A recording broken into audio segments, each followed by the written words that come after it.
मैं Narendra Kumar Sharma, associate professor history, government college Devgarh, जिला राजसमंद। प्रिय छात्रों, आज हम बीए प्रथम वर्ष के इतिहास विषय के प्रथम प्रश्न पत्र के प्रथम अध्याय प्राचीन भारतीय इतिहास लेखन की सामग्री अथवा स्रोत पर इस व्याख्यान के माध्यम से चर्चा करेंगे।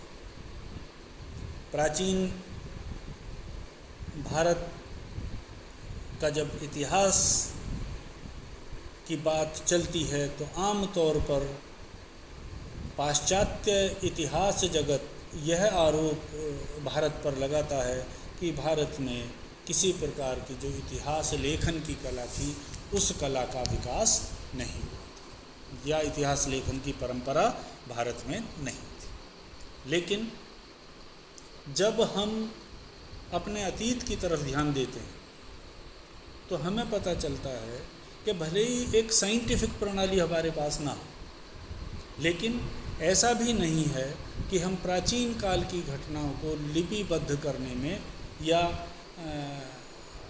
उसके स्रोत के रूप में हमारे कोई भी सामग्री उपलब्ध नहीं होती। अतीत व वर्तमान का जो यथार्थ चित्र है उसे प्रस्तुत करने के लिए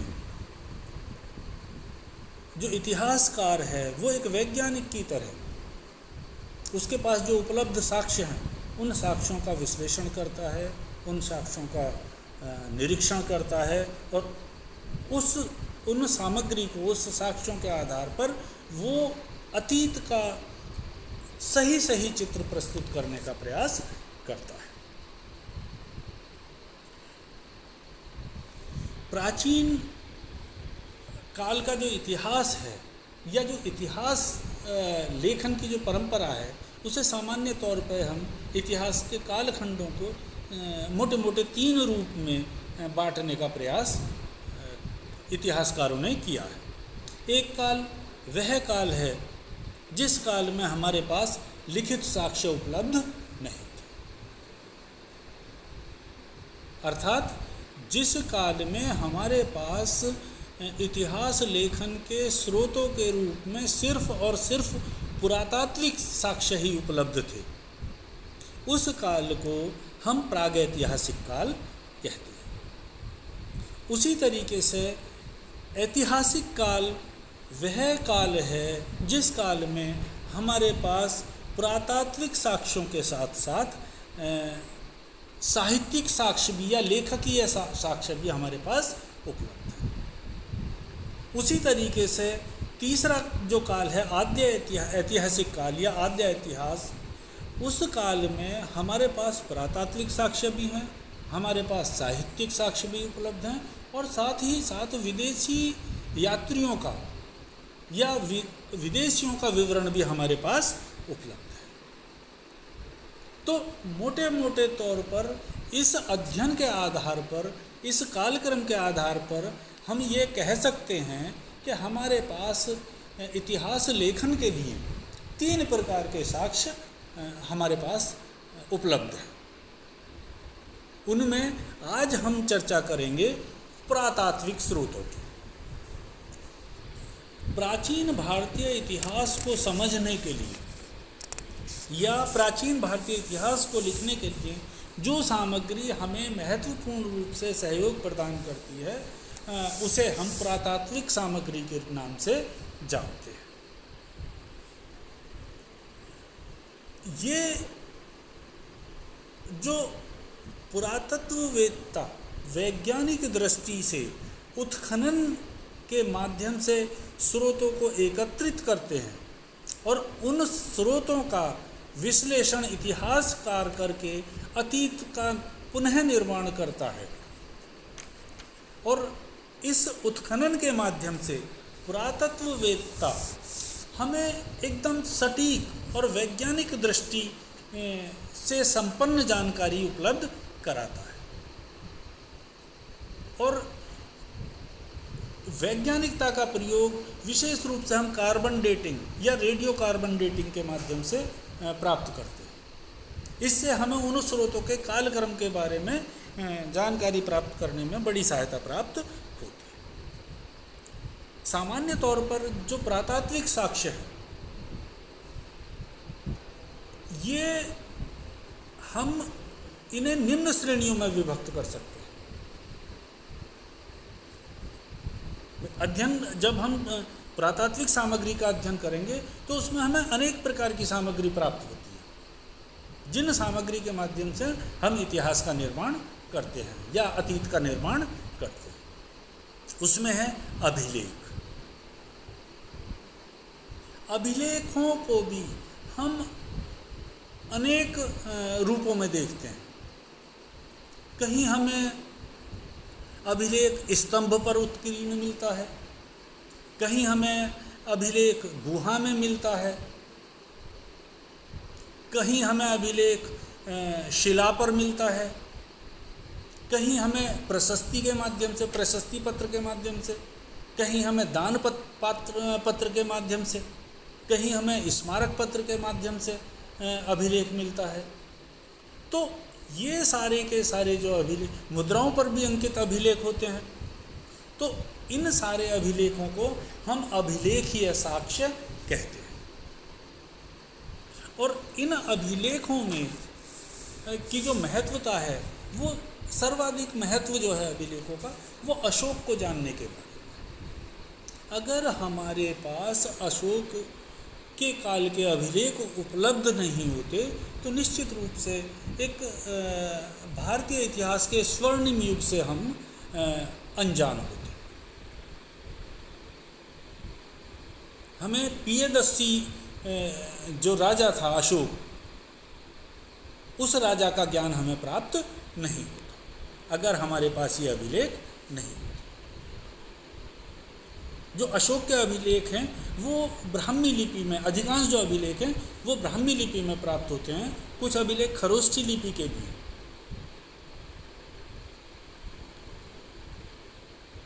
अशोक के अभिलेख दो श्रेणियों में बांटे गए।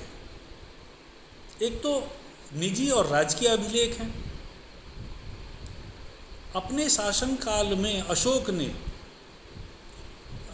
हजारों की संख्या में अभिलेख लिखवाए, खुदवाए, और ये अभिलेख हमें संपूर्ण भारत के विभिन्न भागों में प्राप्त होते हैं।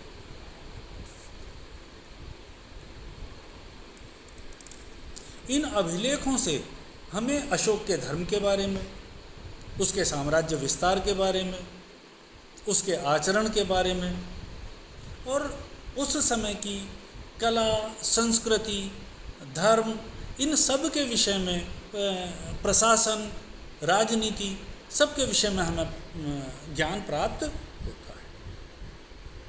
और इसी कड़ी में मिलिंद के अभिलेख हैं, कलिंग नरेश खारवेल के अभिलेख हैं,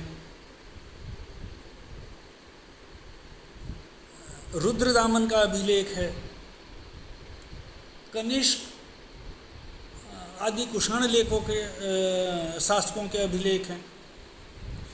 इन अभिलेखों के माध्यम से हमें तत्कालीन जो राज्य है, तत्कालीन समाज, तत्कालीन राजनीतिक, प्रशासनिक, हर प्रकार की दशा का ज्ञान प्राप्त होता है।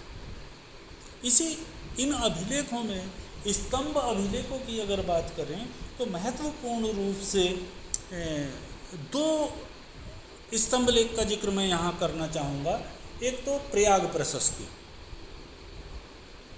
जो समुद्रगुप्त की दिग्विजयों का वर्णन करती हुई प्राप्त होती है।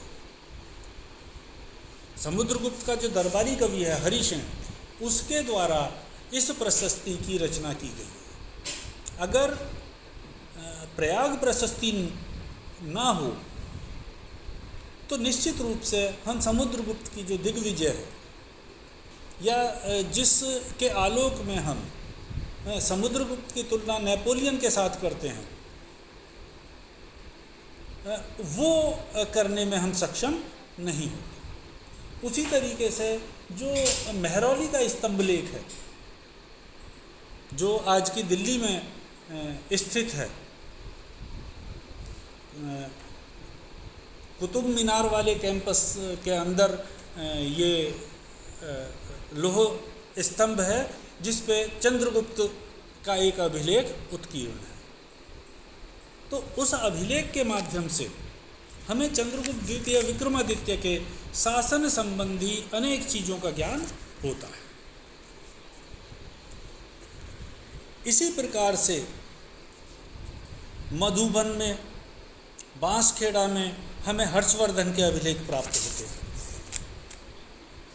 हमें मंदसौर, ऐहोल, ग्वालियर आदि में अनेक अभिलेख प्राप्त होते हैं। स्कंदगुप्त का जो भिटारी अभिलेख है वो बड़ा महत्वपूर्ण अभिलेख है।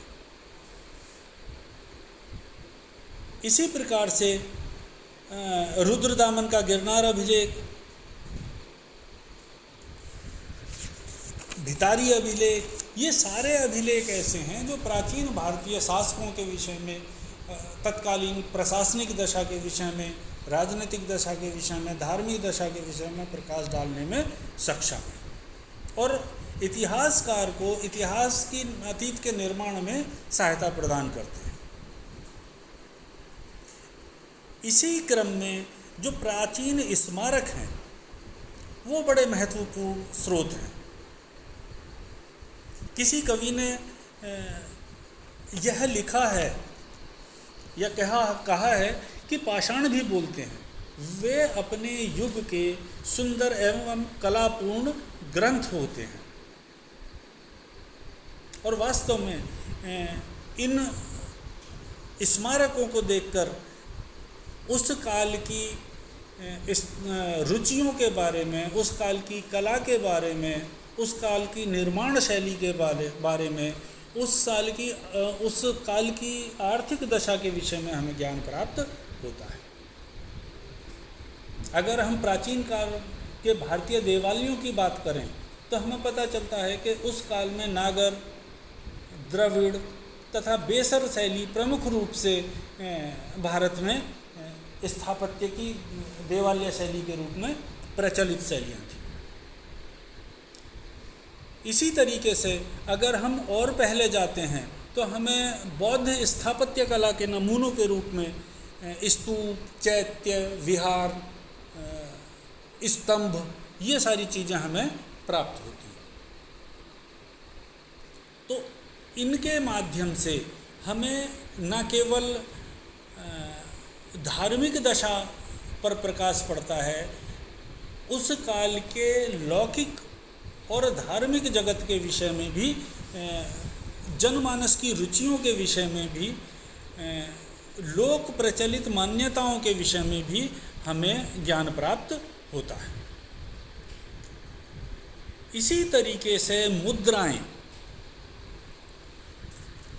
इन मुद्राओं के माध्यम से भी हमें अतीत का निर्माण करने में बड़ी महत्वपूर्ण सहायता प्राप्त होती है।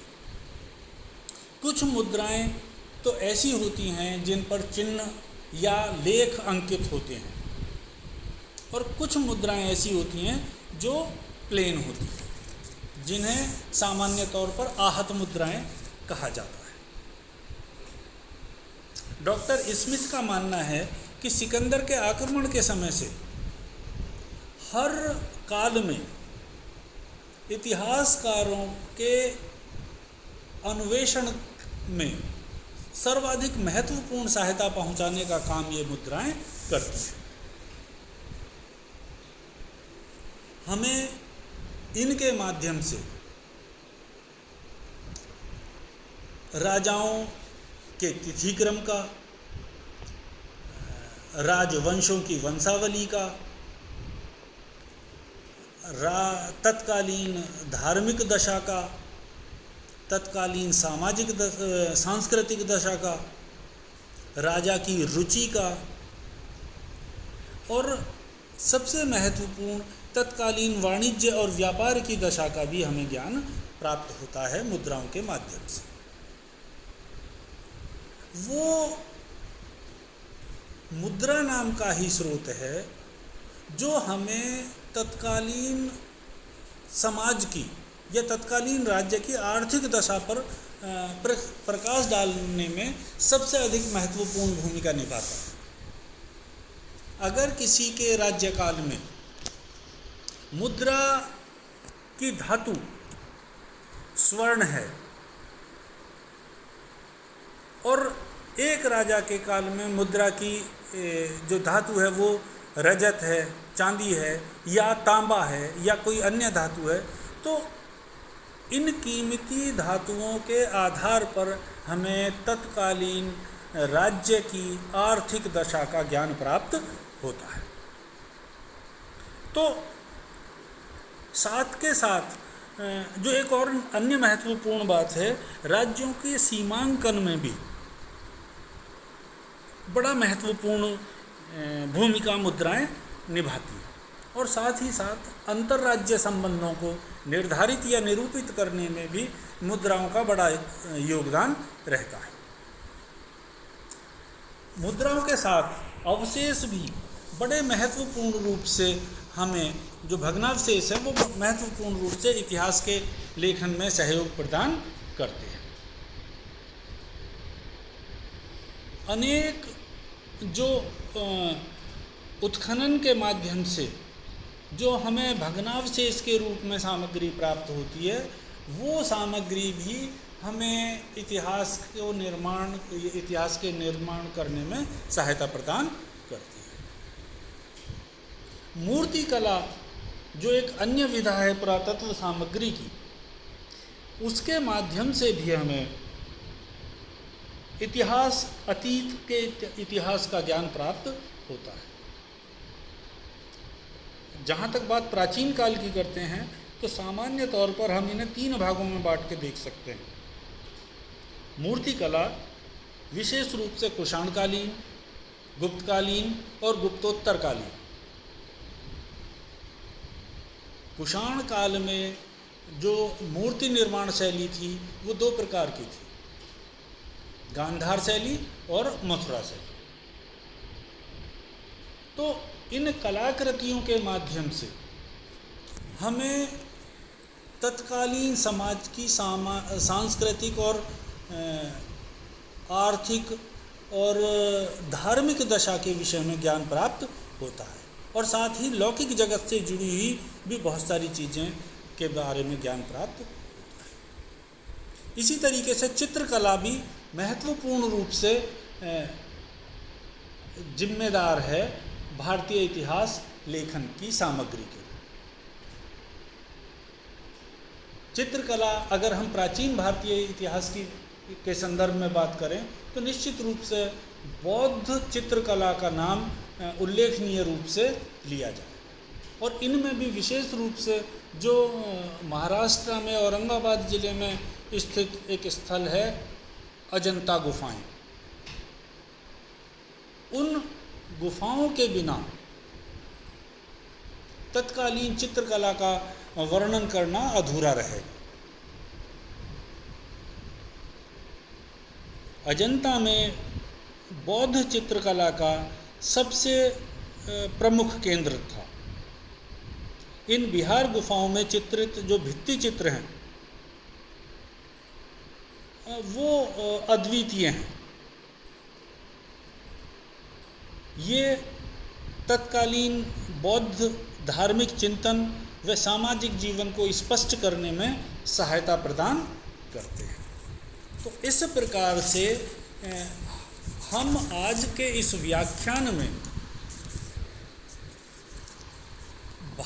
प्राचीन भारत के इतिहास लेखन में पुरातात्विक स्रोतों की भूमिका को निरूपित करने में सफल हो पाएंगे। धन्यवाद।